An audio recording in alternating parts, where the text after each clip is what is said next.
I came to K2 for the community. It's unlike anything I've ever experienced. I'm new. It's my second time here. I find people to be smiley, friendly, but not overly pushy, which is a good thing. Going to Roots has been great. I have met people who follow Christ and been able to connect with them. It's great, but it certainly requires that you make your own efforts to get connected. I love coming to K2 to be spiritually fed, but it's hard to connect with others. Every time that I've attended K2, the community has always made me feel warm and welcome. Kids programs are great, but it's easy for adults to blend in and not be noticed. We've been coming since about June, haven't really connected with people. We come, love the service, then leave. I would like to develop deeper relationships, but I view this as my responsibility. K2 is very welcoming. I'm greeted with smiles every week. I've been here for about a year and a half. My experiences have always been positive. I'm now becoming involved, and I just continue to look toward Christ. I've been coming to K2 for about 10 months now. The community has been great. I've been involved in Roots, and the people there have been very welcoming and friendly. I have found it more and more difficult to stay. So there you go.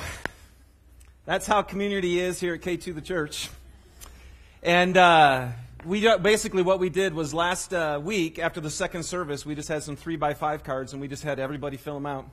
And because we wanted some real honest answers about what's going on here. And it was a very interesting experience going through the cards for me, because some of the times I'd read them and I'd hear like that last one. The relationships here have actually changed my life forever. And I'm like, oh, it's awesome. And then other people are going to go to the dog park instead of K2, and you go, oh, it stinks. And you go back and forth. And so we have this mantra here at K2 that we want to be focused on Christ, and then we want to be a community that's tight. And obviously, some people are experiencing that at a level they never have before. And it literally has changed their life. I love the one especially that said, the people in my group have actually saved my life and my marriage. And so, but on the flip side of that, some people are not experiencing any sense of being tight in this place. And coming to church, as we do, we go to church, and yet haven't quite experienced being a part of the church. And we own this value really, really highly for a couple of reasons. One is because every single one of you was made for this. Part of the reason I think Jesus organized the church was because when they created us, when God created us, He created us in such a way that we would need to be in relationship with each other. The other reason why we want to be tight as a church is because when we actually do love each other in the way that we're supposed to, it's amazing what the Bible says will happen. Literally, the world will be changed if we're actually tight. And so we didn't know what kind of responses we were going to get, but one of the things we try to do here is be as honest as possible. And there you go. And so if that's the case, and I would say some of you in this room are having a great experience, and some of you are not. And some of you need to know that. You need to know that the people you're sitting next to, maybe you don't even know them. And maybe this was a morning where you actually reach out to them. Maybe this is a time where instead of coming with hundreds of people and then booking and not experiencing the connection, there will be an outreached hand and someone to really love you. I don't know if you noticed, but in the video, did you guys notice there was one guy that was just kind of there the whole time? We asked him to do that. We just said, hey, you just go and you stand out there in the lobby. And then we actually told our connections team, don't talk to him. Okay? We want to see if people will just talk to him. Did they talk to him? No, not very often. So that was kind of a telltale sign for us as well, that in the lobby, it is possible for someone to stand there all morning long and not be reached out to. And now can I tell you this, though? He told me later, he said, 5 people did come up to me, but I told them I couldn't talk to them. So it wasn't as bad as it looked. In fact, Mike said, he goes, I actually tried to find him after the service and say, I'm really not that mean. Anyway. But the point is, there was a lot of time where no one was reaching out to him. And the point is, there is a crowd here at K2. On average, there will be about 1,000 adults that will hang out here on a Sunday morning. And it is possible to be alone in the crowd. Now, there's actually nothing wrong with being alone. Right? How many of you like to be alone? Yeah, I mean, I'm an extrovert, like way big time extrovert. And I like to be alone. Sometimes I just need that. My wife, Susie, is an introvert. She really likes to be alone. And in fact, it was one of our funniest memories was probably a little over a year. I took my first, after we were married for a little over a year, I took my first 3-day trip where I was gone. And I mean, so up to that point, I mean, we spent every moment together, just loved this bond. And so I come home from this trip and I sit down and I say, so how was your time? She goes, those were the best 3 days ever. You know, I'm like, okay, so we better do some marriage counseling here quick. But no, what we realized was as much as she loves to be with me, she needs to be alone. Being alone can actually be something that's actually really, really good. Now, there's a big difference between being alone and being lonely. In my life, the way I'm wired, I dive in. I know lots of people. I always have. And this is the deal. Loneliness doesn't just affect introverts, it affects extroverts. Loneliness actually affects everybody. You can be married and be lonely. Don't nod your head if you're sitting next to your spouse. You can be single and be lonely. You can be successful and be lonely. And you can be struggling and be lonely. It affects everybody. I remember in 1997, I left Kensington Community Church to finish my master's, and I went out to Southern California. I hate Southern California. I loved it when people visited because there was lots of stuff to do. But I'm telling you, culturally, I lived in Michigan, I've lived in Kentucky, I've lived in Ohio, I've lived here. I've been all over the place. And for me, it was just a really weird experience of feeling incredibly isolated, and especially in the church. It was a great experience for a pastor to have to go be a new person, because I chose to do that for 6 months. I decided to be a new person for 6 months at churches and just go to church after church after church and just see what would happen. And I can tell you what, man, by far, most of my experiences were like Mike standing out there with no one talking to me. It was amazing to me how much I felt lonely in the church. There was one church that I actually decided to kind of hook up with after that experience and try to build some community. And I remember I was single at the time, and there was a guy that I was building a friendship with, and he said, hey, a bunch of us are going to go out to eat after church if you want to hang out with us. And I go, that'd be awesome. You know, I'd love to meet some people. And so we go, and we sit down in this restaurant. He and I were the first ones to get there. The other person, next person, the first person who shows up, comes in, doesn't even look at me, and totally engages this friend that they know. So the way I go, hey, I'm Dave Nelson, you know, and good to meet you, la, la, la. Second person came in, did the same thing. Every person that walked into that restaurant didn't say one word to me. How's that feel? I'm telling you, loneliness stinks. Being alone is great. Loneliness, feeling like my heart is not connecting with any other heart, is a really painful thing. I lived by myself for about 1.5 years, and as I've shared here before, it was just a time when God literally dug a hole and threw me in and just covered me with dirt. Said, Dave, I'm going to give you a taste of what it is to be lonely. And it's hard. Mother Teresa says this, the most terrible poverty, because you know she's ministered to those who are poor, she says the most terrible poverty is loneliness and the feeling of being unloved. Now, there's lots of causes for us to feel lonely, right? When you lose someone, whether it's through a death or through a divorce or through a breakup of a relationship, whatever. If you lose somebody, it's an incredibly lonely time. And some of you right here, right now, this is your most lonely time. Salespeople on the road, I don't know how you do it, man. When I go away just for 3 days, I'm just, some of you are out there so often, and it can be lonely. Here's a weird one. Mothers of young children get lonely. Because now all of a sudden they've got this whole other world with someone who can't talk their language, right? I mean, you guys who have been moms of young children, right? You just connected to have some adult conversation. And it can be lonely. Moving to a new city or having a new job or going to a new school can be really lonely. Do you guys know right now, my guess would be maybe, probably not this service because college students will come later. But right now, we probably have a slew of college students who just moved to the University of Utah. They're away from home for the first time, stuck in maybe a dorm room with someone they don't know, entering a whole new stage of life, and loneliness can be an incredible thing that they feel right now. When you're newly retired, that can be really lonely because what you used to do isn't there anymore, or when you're an empty nester, all that kind of stuff. But then there's also this, you guys. You can be around lots of people and have nobody understand you. You ever been there? In a crowd and nobody gets you. That's really lonely. I think it's more lonely when people when you're all by yourself. And when no one reaches out to you, as I've shared. Sometimes you carry a burden and nobody else carries it with you. Is that lonely? You know what else is lonely? When you have a passion for something and nobody else shares it with you. There's something that burns inside your heart and it's yours alone. That's very, very lonely. Albert Einstein said this: "It is strange to be known so universally and yet be so lonely." I'm telling you. Now let me just share this.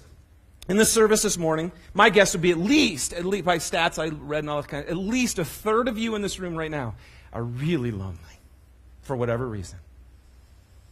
And probably another rest of us, probably get up in the 90-some% of us, maybe you're not lonely right now, but you know what I'm talking about. You've been there.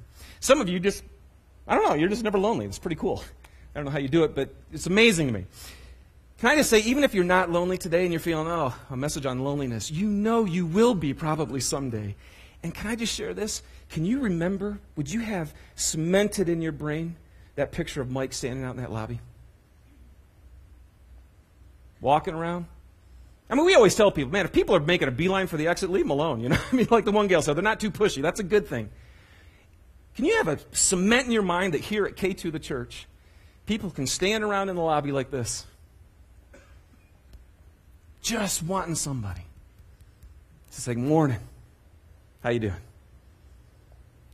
Because if you're not lonely today, you are blessed. And part of the reason you're being blessed, I think, is so you can help somebody who is lonely today. And we need to do that this morning. Loneliness is something we feel. It's an emotion. And there's no such thing as a right or wrong emotion. So if you're feeling lonely today, don't beat yourself up. You know, you go, "Come on, suck it up," you're telling yourself, and "I'm a Christian, I follow Jesus, I shouldn't be lonely." You're lonely. It's pretty common, actually, in the Bible. A lot of people experience loneliness who really knew God. Loneliness, that emotion, is just a response to something. But what do we do with this? See, I think what loneliness does is it reveals a really important truth about what it means to be human. And that is that you were made to be in relationship and to be loved. You were made to be loved. The way I want to say it today is you and I, man, you know what matters? To be known. To be known, and that someone would say, "I know you and I'm with you." I know you and I'm with you. So what I'm going to do today is I want to go to the Psalms. Can I just encourage you again? Man, when you're really struggling with anything in life, read the Psalms. They are there to help us know how to deal with the anguish in our heart.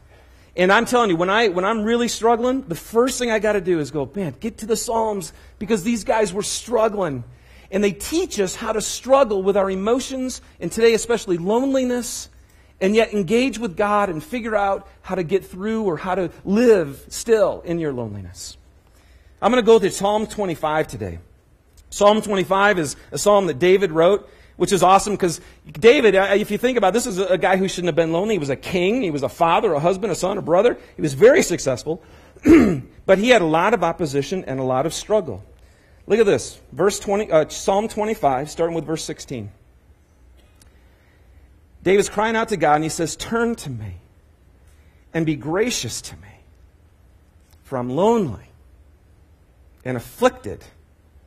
The troubles of my heart have multiplied. Free me from my anguish." And maybe some of you this morning, that's what you just need, do this. So that's what you do. The Psalms teach you, and this is how you worship. This is how you cry out to God. And David's honest, and he says, "Man, turn to me and be gracious to me. I'm lonely, and I'm afflicted." And then I like this, because he says, "the troubles of my heart." He's not talking about the troubles around, and because he's under a lot of opposition when he writes this psalm. But he's saying, yeah, all that's happening, but it's the troubles of my heart that are actually multiplying. And so I'm asking you, would you free me from my anguish? Any of you relate to that? You ever been there? David goes to God and he asks him to look at two things. Once we're honest, there's two things that David does. And he says, "God, would you look at a couple things here, because I'm lonely." So, okay, when you're lonely, or if you're lonely today, here's your instruction for today. The first thing that David says is, hey, would you take a look inside? I'm really lonely and I'm really afflicted and my heart is, troubles are multiplying. And then he says this, would you take a look inside? Look at verse 18. It says, Lord, look upon my affliction and my distress. And then he says, and take away all my sins. Take away all my sins. God, I walk in and no one talks to me. God, my relationships are falling apart. God, I'm surrounded by lots of people. And I'm lonely and I'm afflicted. And the first thing David says is, so hey, let's take a look inside here. How's my heart? See, when I think about that, I'm going, why did David, when he was lonely and afflicted, say, let's take a look inside first? Because what do you do when you're really lonely? I don't know about you. The first thing I do is, what's wrong with all you people? Don't you? Come on, can't you see me here? What's up with you guys? David goes, well, what's up with me? And the first thing he does is this. He says, take away all my sins. And I'm like, well, what is sin? In the Bible, in the New Testament, what it teaches us is that all of the law, everything that's in here, is tied up in one thing. You guys remember what it is? Love God and love people. Jesus, the whole law is summed up in that right there. If you just love God with all your heart, soul, mind, strength, if you just love people, then you are accomplishing righteousness. That's what it is. So if that's the law, then what's sin? Apparently sin would be, I don't love God with all my heart, and I don't love you. Right? Does that make sense to everybody? If the whole thing's summed up, love God, love people, if you do that, you're good. Okay, well, I'm not good, so take away my sin. That means I don't love God and I don't love you. And when I think about that, I go, what would be the result if I wasn't loving God and I wasn't loving you? Well, see, the reason I'm usually doing that is because of why? Because I'm thinking about me. I'm not thinking about you. Right? So, interesting. Just take a good investigation right now of your own heart. How'd you walk in this morning? Did you walk into K2, the church, the body, the living, all of you who are Christ followers, none of you who are visiting, but those of you who say, I'm a follower of Christ, I'm a disciple of Jesus, did you walk in here this morning saying, I can't wait to love God, and I can't, through my worship and just to give my heart to Him, and I can't wait to love the people? Or did you walk in and saying, well, I wonder if anybody will say anything to me this morning? Wonder if the worship will be good. Wonder if the message is anyway. Nelson, been spending time with Jesus? Did I waste an hour this morning? And you know what I'm saying? It's like this thing, the result, you guys, is when you don't love God and you don't love people and you get focused on yourself, then what happens? You're not tight with God. And you're not tight with people. And so sometimes loneliness, now bear with me, there's more to this message. Sometimes loneliness can be a test of our own hearts. And sometimes we can be lonely, I heard this is so good. Sometimes we're lonely, not because we're empty, but because we're too full of ourselves. And the first thing David says is, man, Lord, I am lonely and afflicted. My heart is so troubled and it's multiplying. Would you check my heart? And if I'm sinful right now, if I'm about me and not about you and not about others, would you take away all my sin? Would you take away my self-interest? Because it's killing me.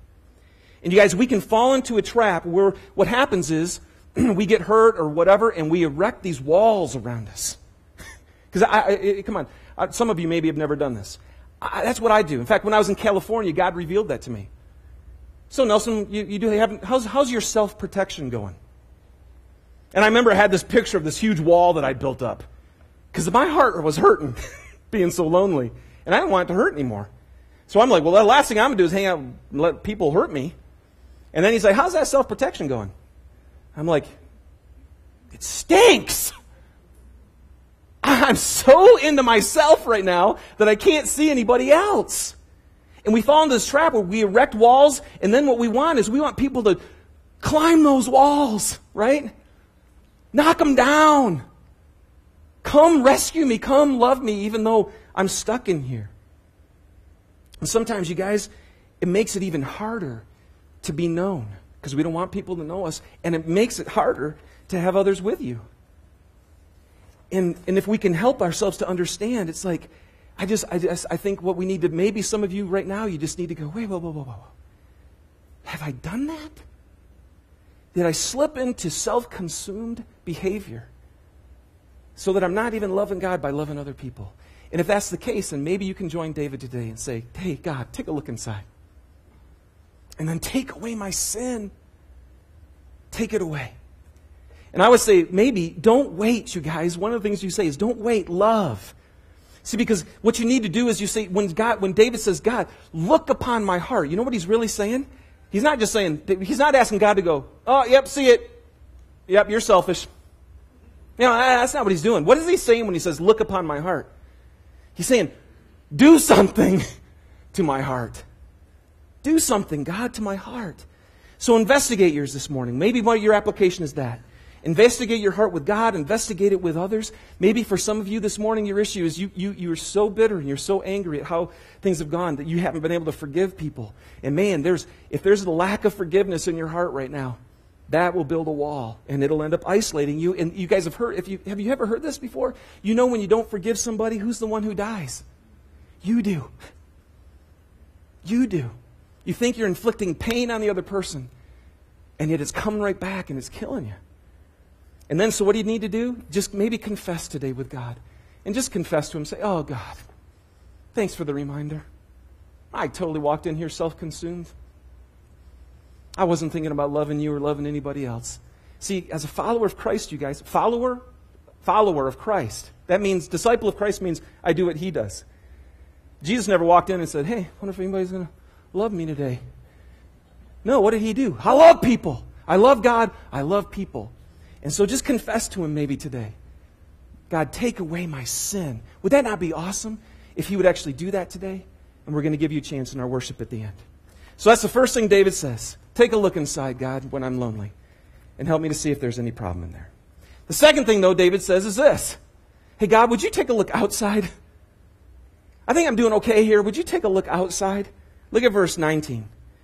He says, see how my enemies have increased and how fiercely they hate me. Lord, I'm lonely. And my heart is troubled, and it's just getting to be a complete mess. Go ahead and take a look inside and see if I got some issues. But would you also take a look outside?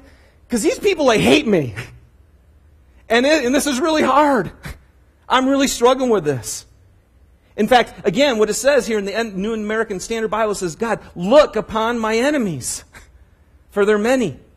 And so I was thinking about that, and I go, you know what, you guys, sometimes people don't like you. I hate that. Sometimes people just don't like me. Oh, if you knew me, you don't know how much that bugs me. And when somebody's hating you, fiercely, as David said, let's not even go there. If someone's just angry at you, or somebody's holding something against you, and somebody wants to take you down, or somebody wants to talk about you right behind somebody's back, which, you know, as Christians we do that when we need to pray for somebody. We need to, I need to talk to you about so-and-so, so we can pray for them. When that stuff's going on, and then you find out about it, guess what? It's really hard. And it's a very lonely feeling. When you know that people, and then if there's a group, if there's a clique, as was mentioned, of people who want nothing to do with me. God, would you have a look at that? Because I can't do anything about that. I need you to help me there. But let's say they don't even hate us, really. Because sometimes what I was thinking is sometimes people's hatred, what feels like their hatred or their lack of love for me, you know what it really is? It's just their own hearts. Sometimes what feels like people's hatred toward me is actually just their sin. This was a great revelation for me. Because I always thought when somebody was treating me bad or something was wrong, my immediate reaction was, well, what'd I do? Anybody else go like that? What's wrong with me? How do I fix it? Oh my gosh. No self-focus at all with me. And I remember finally somebody helped me to see, hey Dave, maybe the problem's theirs. Oh. You mean everybody I run into doesn't have a perfectly righteous heart before God and love everybody? No, they don't. And so when I thought about that, I go, you know, sometimes the people you run in here to at K2, they're unable to love because they've got their own issues. They have self-focus and they have self-concern and self-interest. And it causes them not to love or to reach out to you. And it actually has nothing to do with you. Is that not good news? I think that's really good news. So go home free. I'm just surrounded by a bunch of idiots. I mean, that's what we are. And you know what? I don't know if I've said this in a long time. That was the one thing that we said from the day we started this church. This is the church for the screw-ups. If you're looking for the perfect church, who does everything right, where everybody flows in white robes and everything, it's just not going to happen. This is the church for the people who, guess what? Who've been hated and who've been wounded and who've been hurt and who have sin in their life and think about themselves sometimes. And we're coming to Jesus, who's the only one who's not like that. And so we got to give it like each other like a lot of grace. Because there's not a soul in this room who doesn't walk in some mornings, me included. I drive here some mornings going, God, it's the last place I want to be. Oh, I probably shouldn't have told you that, huh? But you know what? You know what? Guess what? I got a life like yours. And sometimes it's hard and sometimes it's consuming me. And I tell you, here's the question though. What are we going to do when this happens? What are we going to do when people don't reach out to us and they don't love us? You know what we want to do? Well, I'll return that favor. Don't we? Want to give me a cold shoulder? Oh, yeah? I'm Mr. Freeze Miser. I'll give you back a little bit of that, and then we'll see. Wow, won't that be a great church? What a great church. What a great example of Christ. If we all treated each other the way we've been treated. We will fall apart and we will die. Grace is what we need in this place. So I was thinking, well, what do we do then? There's this great proverb, which is about wisdom. Proverbs 25, 21 and 22 says this. If your enemy is hungry, then give him food to eat. And if he's thirsty, give him water to drink. And in doing this, you'll heap burning coals on his head, and the Lord will reward you. Now, I wish I could give you a really clear explanation of what it means to have burning coals on your head. Because I looked up commentaries, guys who study this, and they said, man, there's so many different options.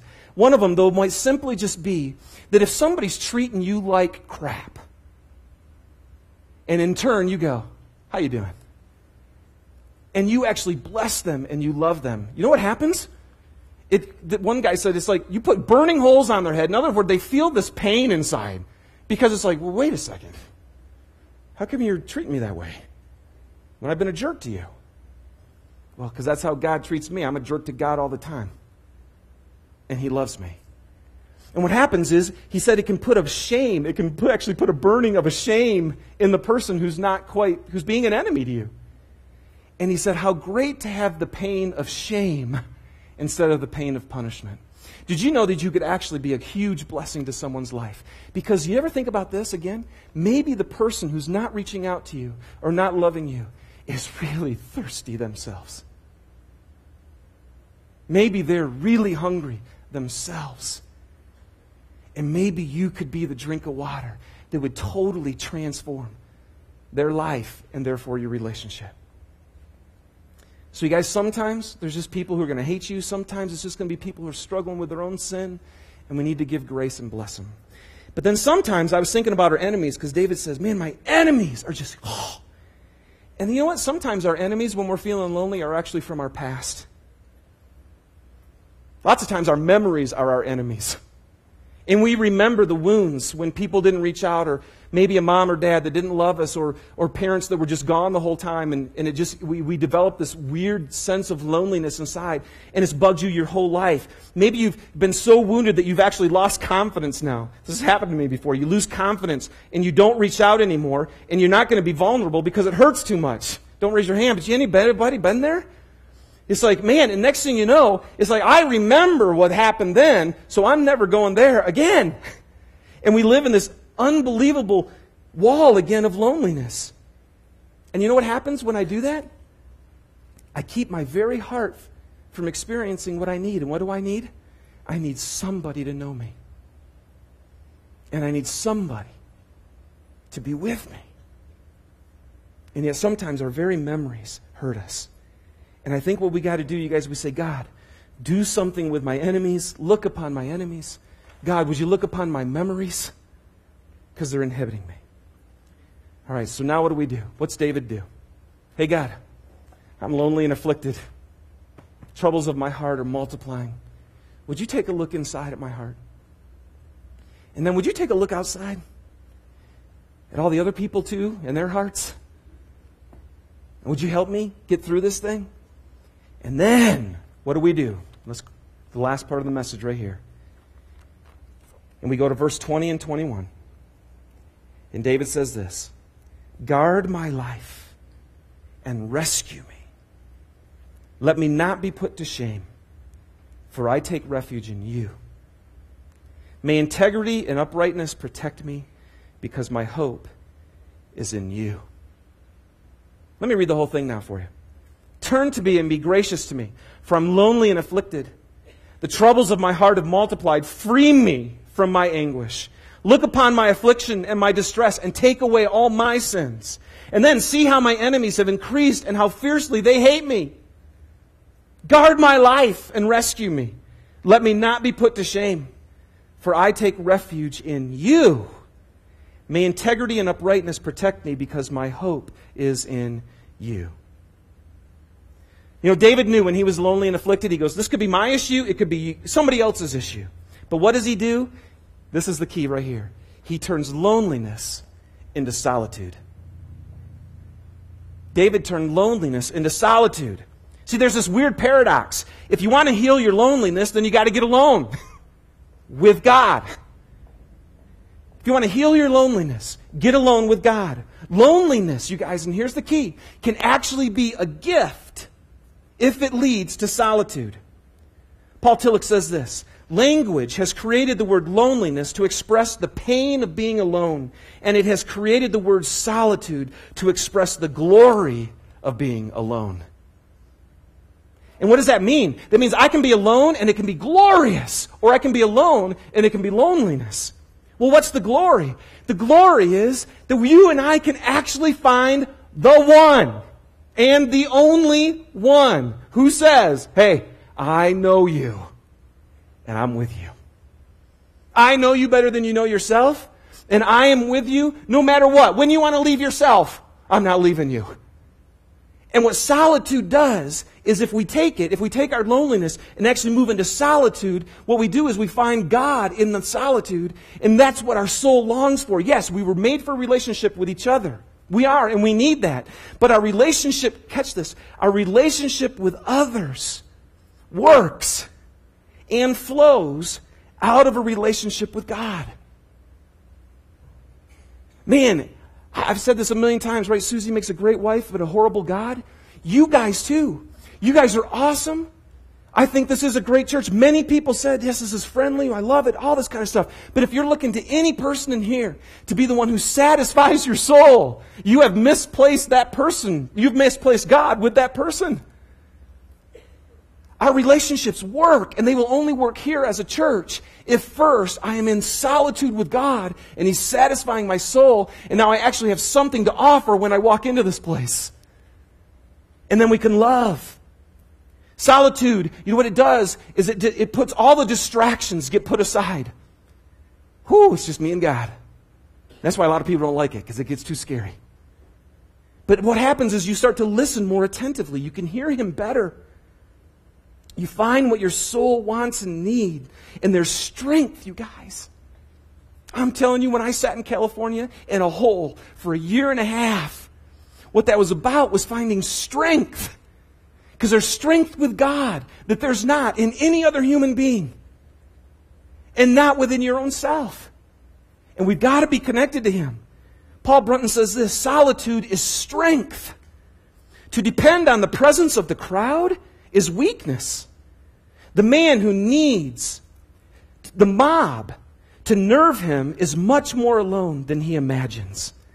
And I'm like, I read that quote and I'm like, because that's me. I'm an extrovert. But not only that, but I get way too much of my value from the people around me. And if I need that, I'm pretty alone. And so you know what happened to me is, you guys, and you got to catch this. Sometimes God, out of His love, does what? He makes you lonely. And you want to go, wait a second, you said it's not good for a man to be alone. Yeah, I know. But see, that was in the garden when Adam and God were like this. And then he said, yeah, but you need human companionship. But this has to happen first. And if you're out there trying to take care of your loneliness through all the people, God might sometimes go, I'm going to take all the people away. That's what he's done to me. And it is pure pain.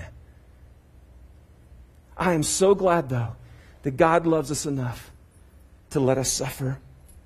Because what he did in California to me is he moved me into loneliness so that he could move me into solitude. And so that I could get back to the place that my heart needs, which is where God means more to me than you do. I didn't realize it. But the church and the people became more important to me. And I'm telling you, as a pastor, if I'm dependent on you, and if you're dependent on me, we're all in big trouble. If you're depending on each other, you're in big trouble. And maybe some of you, this is actually a time of grace where God is saying, I'm just going to make you lonely because I got to get you to myself. Did you know that what he did to David? You know why David could write this stuff? Because he said, hey, David, you're going to be my king. Woo! The king of Israel. All right, now get out of here. And go be alone for like years. And let people chase you down and hide in caves for your life. Because I love you. Hey, Jesus, you are my son in whom I am well pleased. Get out of here. And the Holy Spirit led him into the desert. Some of us think Jesus found himself in the desert. No, the Holy Spirit led him into the desert to be tempted. Paul, I'm going to shine on you with bright light and blind you to let you know that I'm God. Do you understand how important you are to me? Oh, okay, I get it now. Great. Boom, get out of here. And he sent Paul away to be alone for years. Isn't that interesting? Don't you think God would be like, hey, awesome, come on. Now, obviously, when they were alone, he was still there. But he put him in loneliness because the wilderness is a time of preparation for a promise. It really can be. Wilderness is often the precursor to a great purpose. Did David have a great purpose? Did Jesus have a great purpose? Did Paul have a great purpose? And sometimes God goes, I have a great purpose for you. Be alone. Be a lonely person. Come to the place where you know me so deeply that no matter what people do around you, it won't shake you. I can do that in you. And you guys, that's why David could write things like, even though I walk through the valley of the shadow of death, I will fear no evil, for you are with me. He could write Psalm 139. Write that down in your notes and go home and read it. Or he could say, wow, you know me. And no matter where I go, you're there. I can't get away from you. You know me and you're with me. And the human soul needs to know that. So what do we need to do, you guys? Here you go. Sorry about this. I'm feeling very uncomfortable. We need to take a look inside. And this morning, maybe you need to confess to God that you've just been all about yourself and it's causing your loneliness. Can I just tell you something really great? Because we're going to do communion here today. You know what's so great? Is this morning, if you confess your sin to God, He will be faithful and just to forgive you. When you take the communion today, you're going to be able to take that blood, that cup that represents the blood of Christ, that actually washes away all of your sin and has reconciled you to God.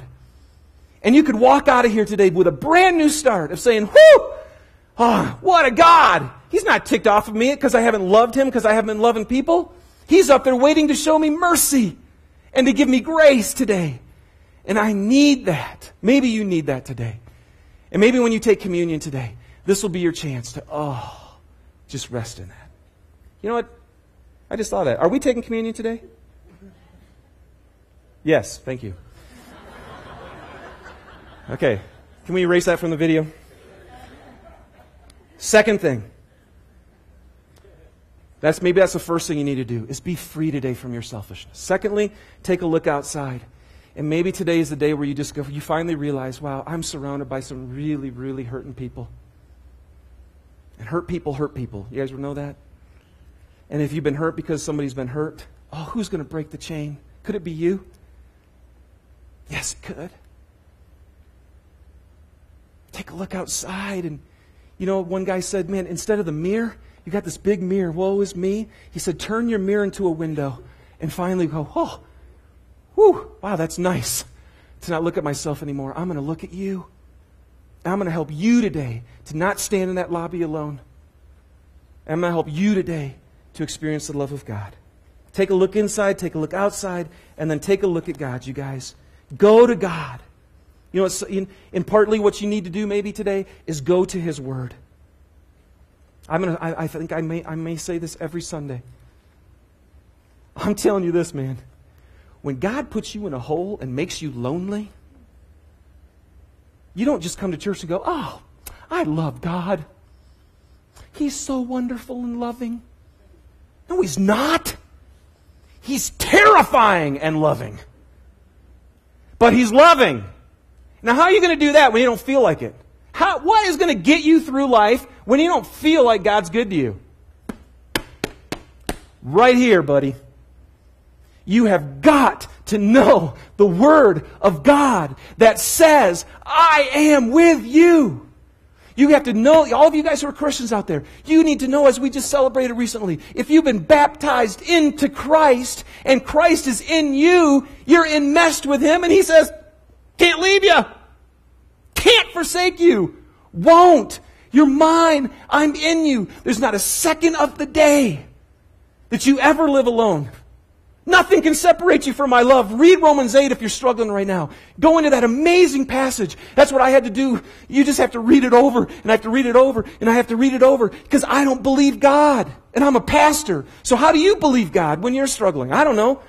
The only way I can believe God is I got to go to His Word and let Him tell me the truth, because I don't believe the truth right now. And I'm telling you, you got to get in this thing and know it. Even David did that. Earlier in Psalm 25, he said this, show me your ways, O Lord. Teach me your paths. Guide me in your truth and teach me. For you are God, my Savior, and my hope is in you all day long. Who's your hope in? Your spouse? For crying out loud? Me? Please, Lord Jesus.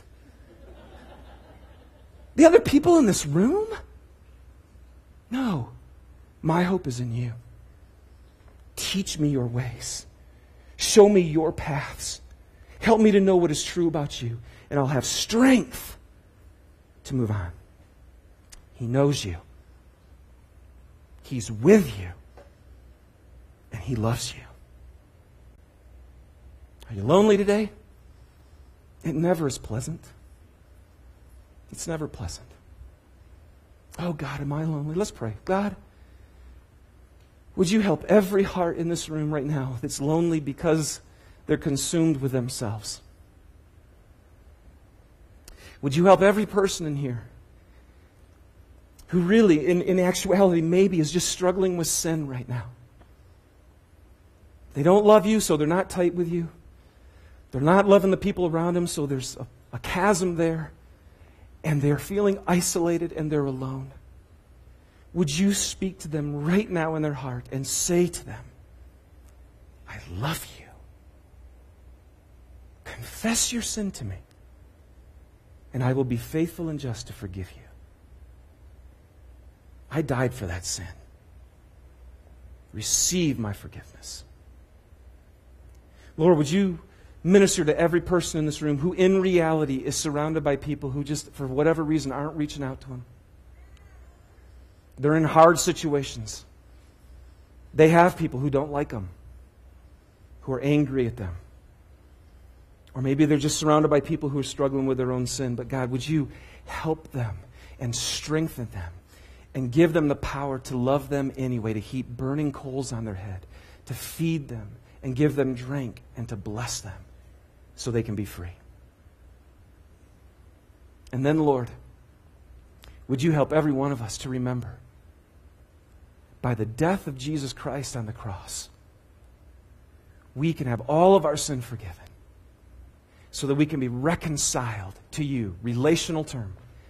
We are in relationship with you, and you never leave us, and you never forsake us, even when you send us into the wilderness.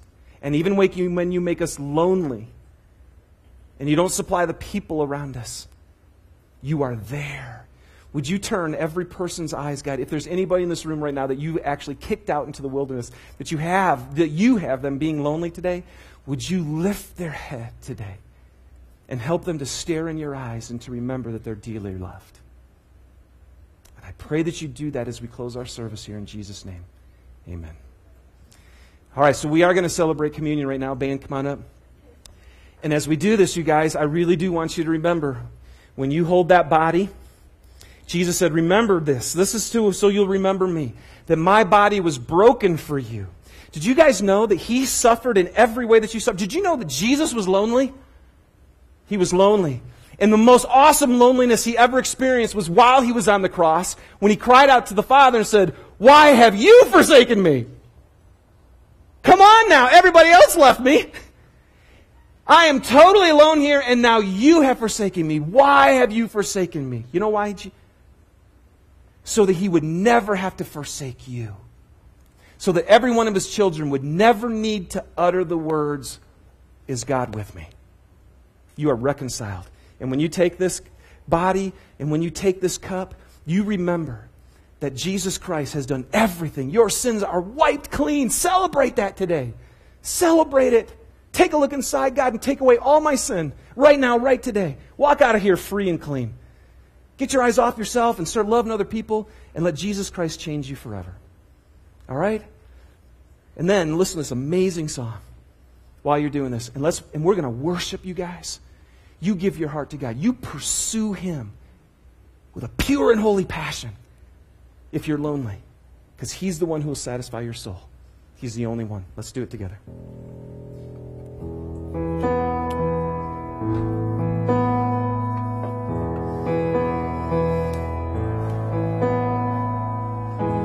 Clouds veil sun, disaster comes. Oh my soul, oh my soul. When waters rise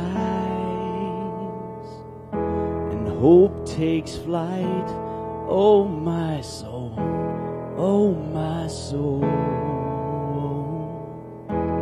oh my soul.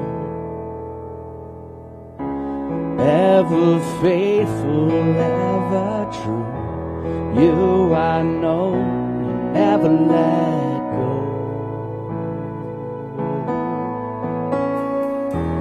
You never let go, you never let go, you never let go. You never let go, you never let go, you never let go.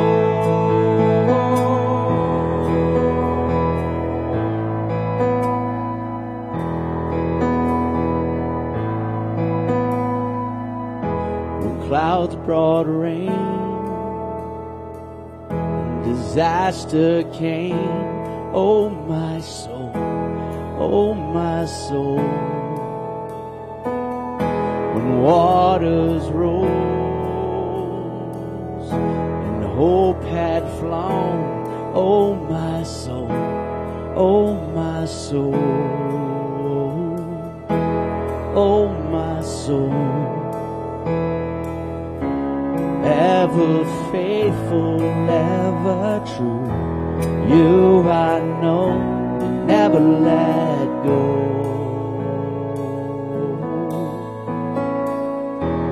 You never let go, you never let go, you never let go.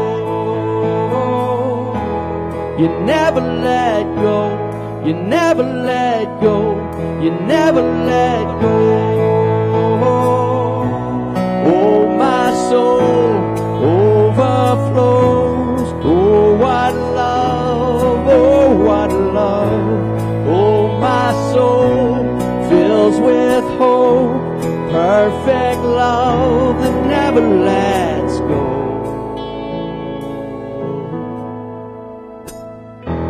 You never let go. You never let go. You never let go. You never let go.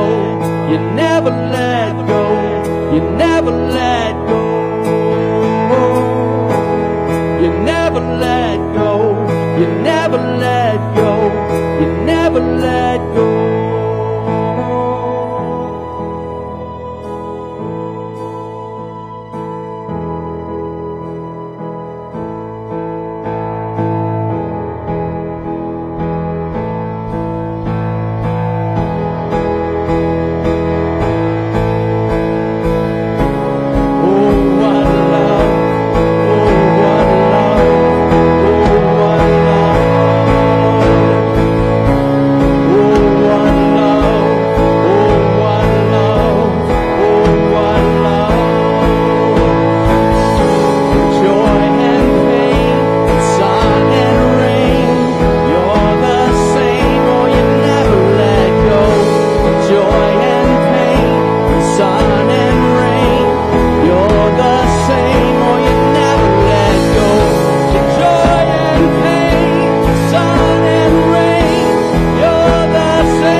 If you're still taking communion here, please, let's continue to worship in that way. But also, if you've already taken or are waiting, let's continue our worship together through song. This first song, I think Dave mentioned that we should pursue God, the one who knows us, the one who's with us, the one who loves us with a pure and holy passion. And I don't know about you, but whenever I feel lonely and get that self-involved kind of a funk on me, first thing that goes away is my passion. And I just kind of, this is how I respond, remote control and let TV just kind of wash over me. But what this song is talking about, that Abby's about to lead us in, is that we, even in our lonely times, it's even more important to pursue God with a pure and holy passion. Because He knows us, and He's with us, and He loves us.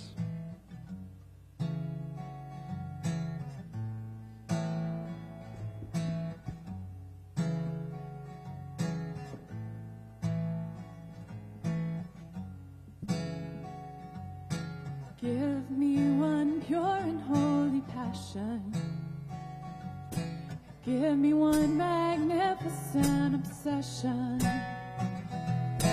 Give me one glorious ambition for my life, to know and follow hard after you.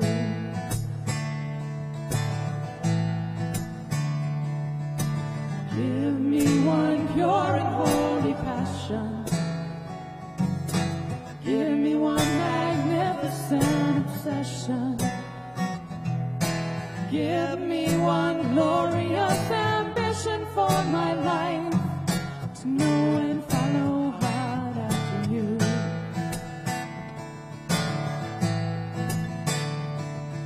To know and follow hard after you. Go and follow hard after you. Grow in your disciple and your truth. Grow as your disciple. The world is empty, barren, void, compared to knowing you, my Lord.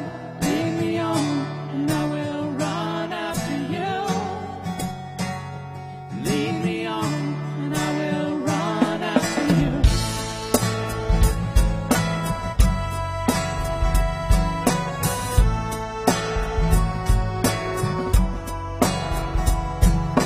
Give me one pure and holy passion.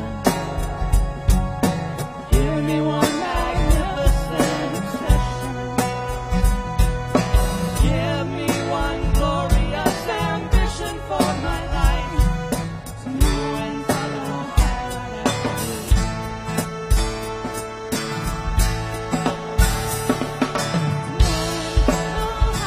after you. Go and follow hard after you.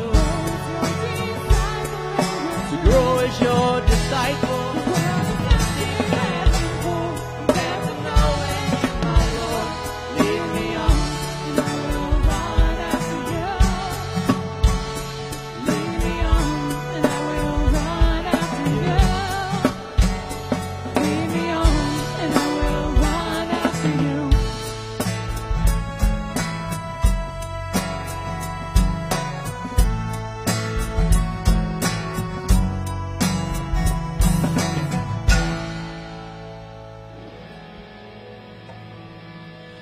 Again, if you're still taking communion, come on. The rest of us, let's stand up on our feet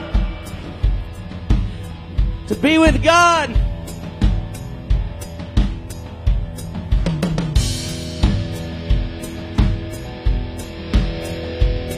How lovely is your dwelling place, O Lord Almighty. For my soul longs and even faints for you. For here my heart is satisfied within your presence. I sing beneath the shadow of your wings. Better is one day in your courts. Better is one day in your house. Better is one day in your courts than thousands elsewhere. Better is one day in your courts. Better is one day in your house. Better is one day in your courts than thousands elsewhere. Than thousands elsewhere.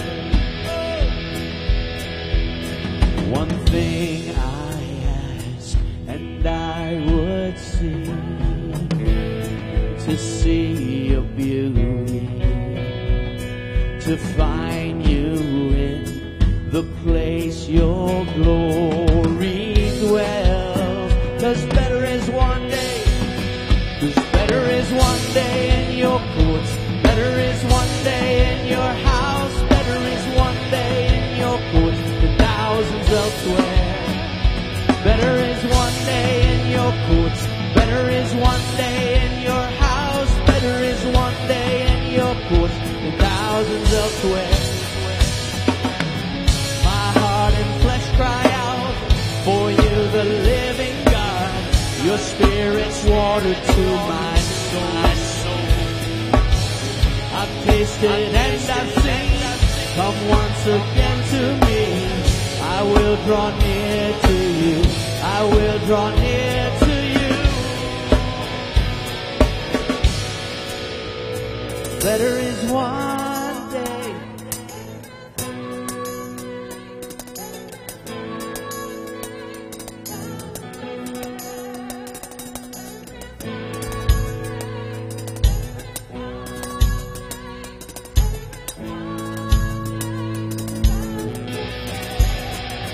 Better is one day in your courts. Better is one day in your house. Better is one day in your courts than thousands elsewhere. Better is one day in your courts. Better is one day in your house. Better is one day in your courts than thousands elsewhere. Better is one. Better is one day. Better is one day. Better is one day than thousands elsewhere. Better is one day. Better is one day. One day than thousands elsewhere.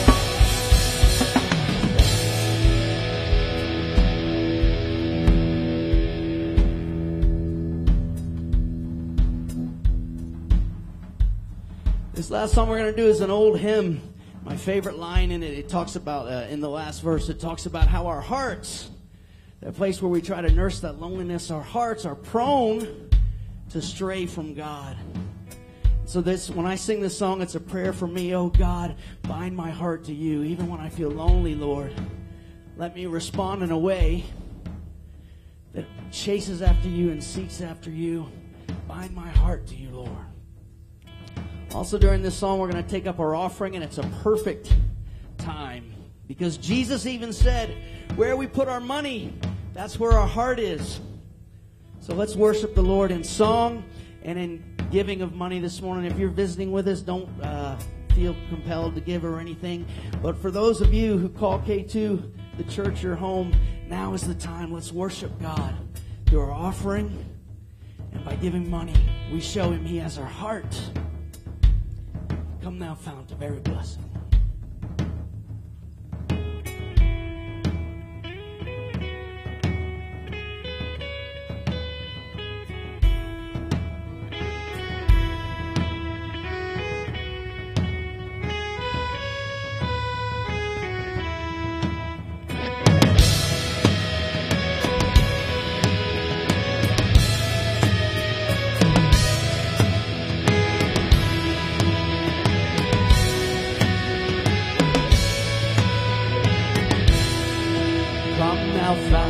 of every blessing. Tune my heart to sing thy grace.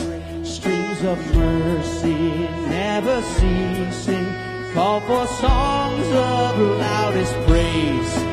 Teach me some melodious song, some my flaming tongues above. I'll praise the mount I'm fixed upon it, mount of thy redeeming love.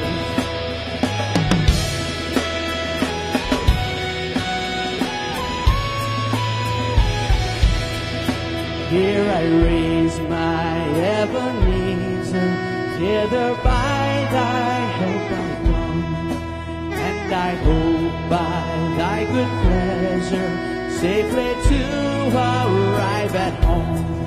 Jesus sought me when a stranger, wandering from the fold of God, he to rescue me from danger, interposed his precious blood.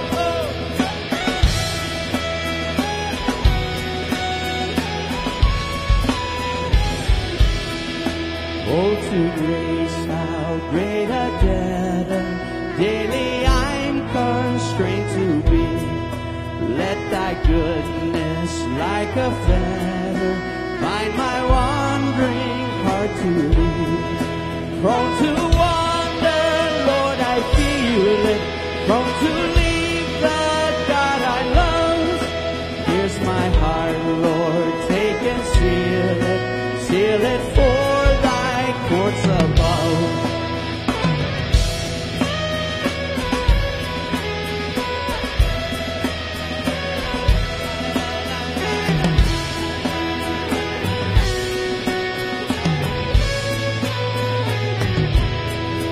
Come thou fount of every blessing, to my heart to sing thy grace. Streams of mercy never ceasing, call for songs of loudest praise. Some melodious song, sung by flaming tongues above. Here's my heart, Lord, take and seal it for thy courts above. Here's my heart, Lord, take and seal it for thy courts above.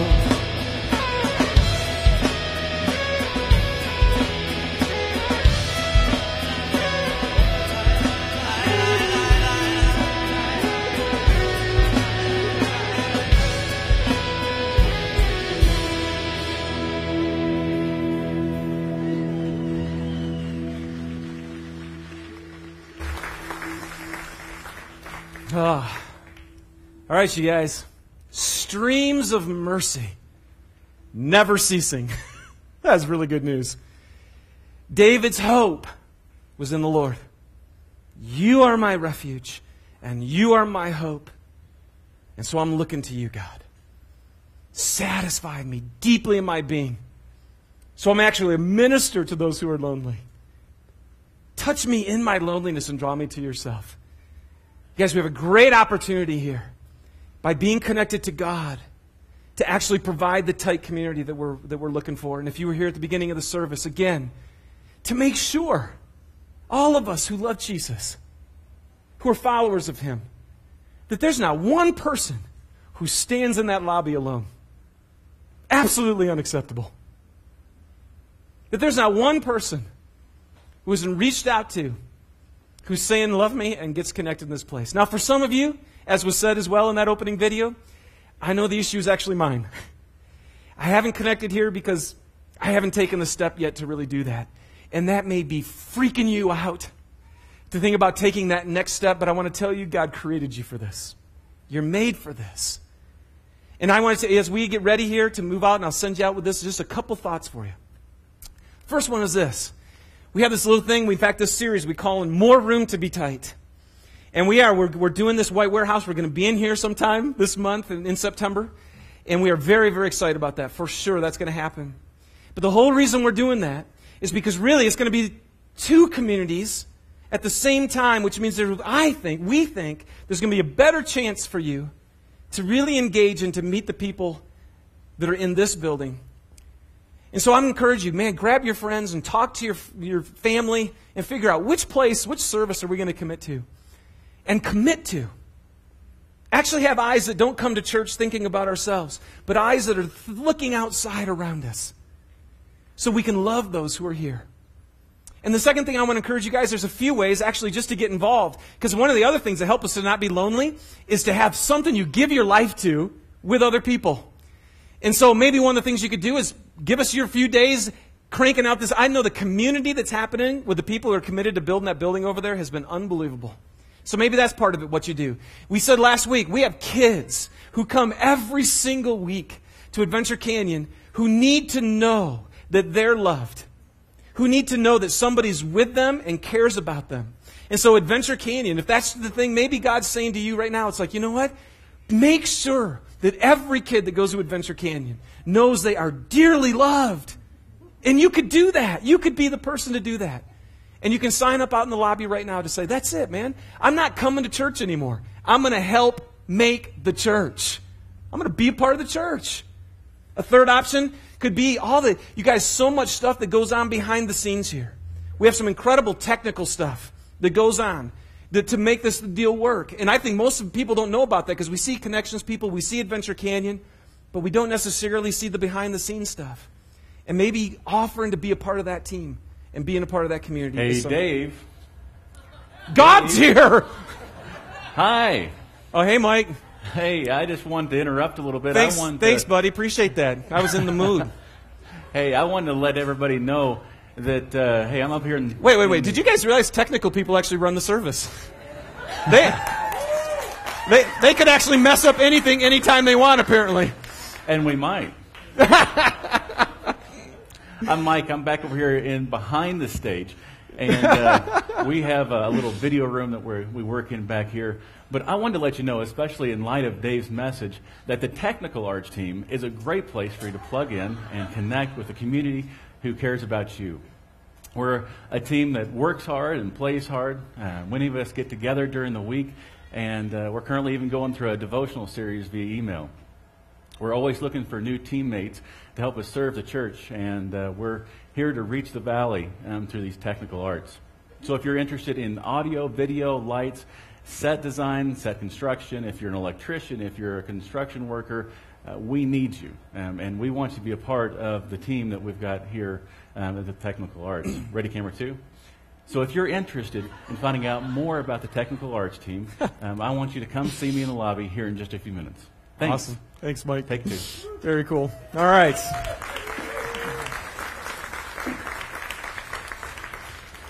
Hey, guys, I'll send you out with this. Well, one more thing, actually, too. All right. This is scary now. Hey, the other thing, too, is for some of you joining a thing that's every week or whatever might be a little too intimidating, but, man, right out here we have the K2 Cup. The golf outing that we do is an awesome opportunity just to spend an afternoon and to meet some guys, to meet some gals, and come out and just have fun with us and get to know the people that are around here. We have to be signed up. We have to have 100 people by next Sunday. We have to, or we actually have to cancel the event. So if you're thinking about it, and make sure you sign up there out in the lobby. And you guys, here we go. K2 the church, focused on Christ and tight with each other. See, the funky thing about being tight is that's actually up to you. Jesus hung out with 12, right? I mean, what that really means then is to have the relationship that we all need, to not be lonely, where actually people know us and they're with us. The only way that's going to happen when 1,000 people show up every Sunday is if each one of the 1,000 looks around at the people around here and says, I'm reaching out to you. I'm going to build community with you. I'm not here for myself. Man, when we started this church, that was one of our hidden mantras. It's not about you. See, because when it's about you, you get isolated. It's called sin. It screws everything up. Would you consider, in these next few weeks, as we talk about what it means to be tight, those of you who are Christ followers, if you're visiting, whatever, just listening, if you're a Christ follower, would you consider helping this church be tight? Would you love the Lord your God with all your heart and soul and mind and strength? And would you love your neighbor as yourself? If every one of us who says we love Jesus would do that, this would be a community unlike any other. And we have everything we need in Christ to do that. May God bless you if you're lonely. May He meet you. May He lead your loneliness into solitude, where you find Him and you know Him like you've never known Him before. And may He fill you up and heal you to be an agent of His love. And as you walk out of here, have your eyes peeled for every person in that lobby. I'm going to look for a love fest going on out there. God bless you. See you next week.